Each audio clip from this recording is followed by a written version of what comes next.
never before, we must bring increased skills into our own communities.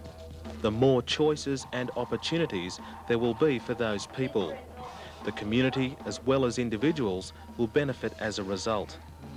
And this is the basis of the Aboriginal and Torres Strait Islander Commission's new community training program.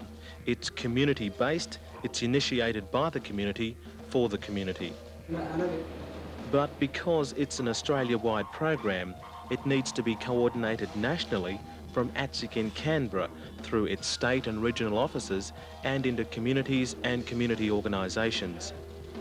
ATSIC is there to represent your interests, and they're well aware that this new training program has raised a few questions that need answering. I've heard about the community training program. What's it going to do to help me and my community? The community training program is a new ATSIC program which will begin in July 1st, 1992. It'll deal with the training needs of Aboriginal and Torres Strait Islander communities and their organisations. It's up to communities and organisations to make their own plans and decisions about their training needs. This will mean people can get the skills they need to run their own communities and organisations in the best possible way. The community will decide their needs and priorities and then work out the best way of achieving those goals for training. Communities will express their training needs through community training plans. Now that we've got the results back from the training needs analysis, how do you feel about how we can reorganise our work teams? Do you think we've got sufficient information out of it? Why is ATSIC running this program instead of DEET? ATSIC's responsible for a number of community-based programs like the sport and recreation, community housing and infrastructure, broadcasting programs. Having ATSIC look after the community training program, it will allow projects that would normally be funded by ATSIC under their original programs to have training put in along with it. It'll help Aboriginal people to get better value out of the money that is allocated. How can I benefit from this community training program if I can't get a job? Well, there are two important elements to this program.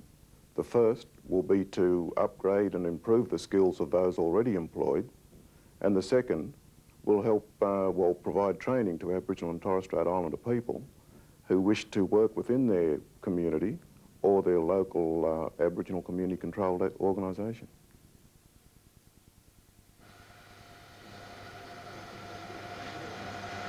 What sort of training are we talking about? Well, all sorts. I mean, how to manage your organisation, whether it be a housing association or to run your community store, or how to run your health service or even your women's resource centre. How to do bookkeeping or office work or how to use a computer. Also, it might be how to use that machine or to drive a truck. There's other ways that we can help out too, like how to run a market garden or landscape your community. It might be how to silk screen a t-shirt. There's many, many ways that we'll be able to link the training with the projects.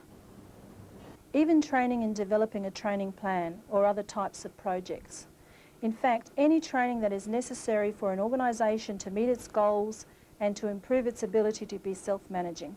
You just come and run for a job with them school leavers. Then they come, we show them how to sew fabric.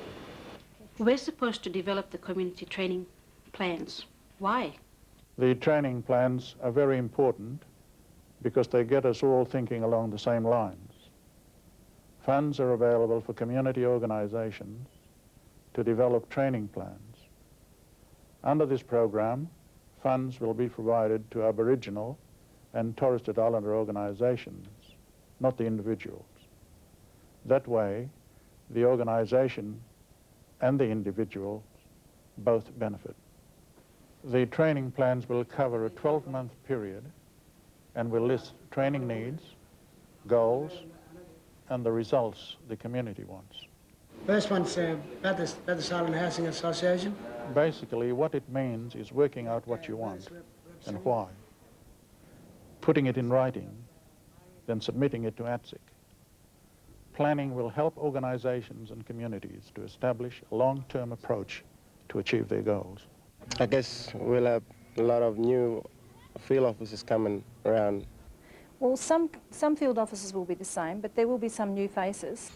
A number of staff working for DEET on the old TAP program have transferred to ATSIC, so it is likely that you will see some familiar faces. With this training program, it's up to you guys to work out what sort of programs or what sort of ideas you come up with, and either contact us directly through our ATSIC regional office. Or Field officers will be able to inform you about the community training program.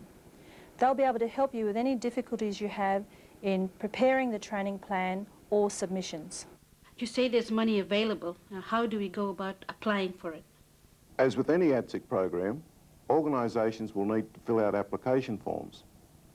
ATSIC operates under an Act of Federal Parliament which will simply not allow funding for individuals or organisations which are not deemed eligible in terms of the ATSIC Act. It would be a good idea for communities to start thinking about their training plans now. What we hope to do with the ATSIC plan is to develop new skills, develop other trades. We've got a whole lot of things like carpentry and welding skills that are around here, but they need to get the formal accreditation for doing that sort of work. And so the demolition work that's going to happen in Everleigh Street over here will be similar to this. It's good to get into the work with the trade and that, you know, you get a trade out of it, and I'm like on the job and that. Where do we get more information on this community training program? ATSIC has offices in all states and regions with a central office in Canberra. For more information, call the ATSIC toll-free number 008 020 571. ATSIC, providing better ways to bring skills and job opportunities into our own communities.